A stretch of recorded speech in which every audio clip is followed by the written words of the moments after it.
Hello everybody and welcome to another Nerd News Review. My name is Tyler Waltz and today I'm going over The Machine. And for those of you that don't know, this movie is actually based on a famous bit about getting involved with the Russian mafia by comedian Bert.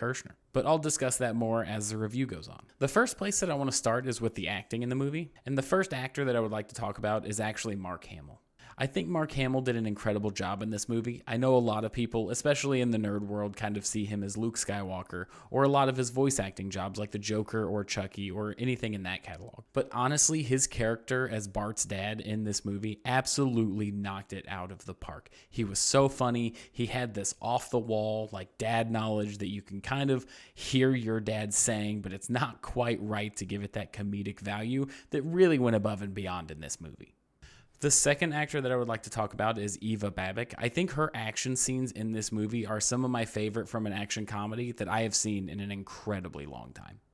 And also the comedic portrayal of like a mobster's daughter and the like fundamental relationship between them was hilarious throughout the entire movie. The third person that I want to talk about is Jimmy Tatro. Jimmy Tatro was the actor that played young Mr. Kirshner, and he did a great job of pulling off that party vibe that is really in all of the bits of the comedian. The way that he pulled together the scenes in the dorms and on the train were all very good, and he did a great job with the flashback scenes. And then finally, the star of the movie himself, Bruce Chrysler. I really had no idea what to expect with him going into this movie because I've never really seen him act in anything. I've just seen his Netflix show and his stand-up specials. So I was pleasantly surprised to see that he really held his own next to Mark Hamill and all the other great actors in this movie. I think if you're a fan of his stand-up, you're going to adore this movie. Now that I've gotten the actors out of the way, I kind of want to go over the plot, so just to let you know, some minor spoiler warnings ahead. So as stated before, the plot of this movie is essentially the Machine bit that you've heard for years and years now. But I do have to say, if you've never heard the bit, this still is a very easy to enjoy movie. I ended up going to see it with my girlfriend and she thoroughly enjoyed it. She was grossed out at some of the parts and some of the humor in it,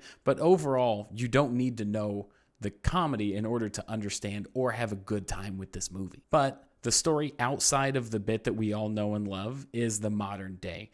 So the movie covers a subplot of what if the Russian mafia wanted a watch that was stolen way back in the day. So essentially they bust in during his daughter's birthday party and kidnap him to get him to go to Russia to find out what happened to this watch. But essentially after he's kidnapped, you're getting key points of the story that he's been telling for years in the modern day and how it's changed, and basically a kooky story based around what the consequences of what he did could be. And I have to say, if you're not familiar with his work, it comes off very easy to understand, even for those who aren't fans of him. But if you are going to see this movie, I will say, make sure you brace yourself for a lot of absurd humor and some gross out factors that I was not expecting in a lot of the action scenes. I enjoyed it quite a bit. I do know that some people left not expecting it. The modern storytelling of what could be the consequences of his actions as a kid was pulled off very well, and you don't really need to understand the bit because they do it up top of the movie to kind of give you the context of what's going on. One thing I was surprised in this movie is just how good the action scenes were.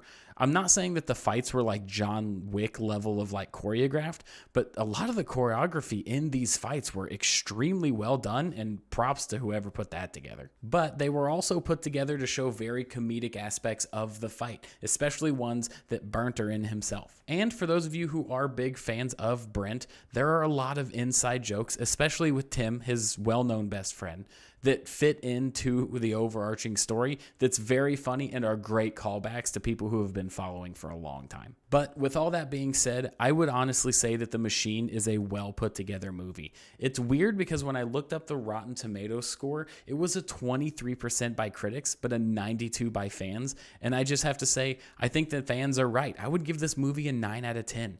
It hit comedically where it needed to. The action scenes were excellent. I think the pacing was good and it didn't overstay its welcome. So all joking aside, I do think that Bert Kreischer made an incredible movie and I look forward to future future projects from him, because this one knocked it out of the park. Thank you for watching a Nerd News review, and I'll catch you in the next one, everybody. Thank you for checking out Nerd News, everybody. We don't have advertising, so you are the advertising. If you like it, tell a friend, like, comment, subscribe, even leave a review on Apple. Everything that you do to support us, we truly appreciate it. And we actually just launched our Patreon, so if you'd like to support us even more, you can go check that out. All of our content is free. We have different rewards for different tiers, so check that out, and thanks again. We'll catch you next time.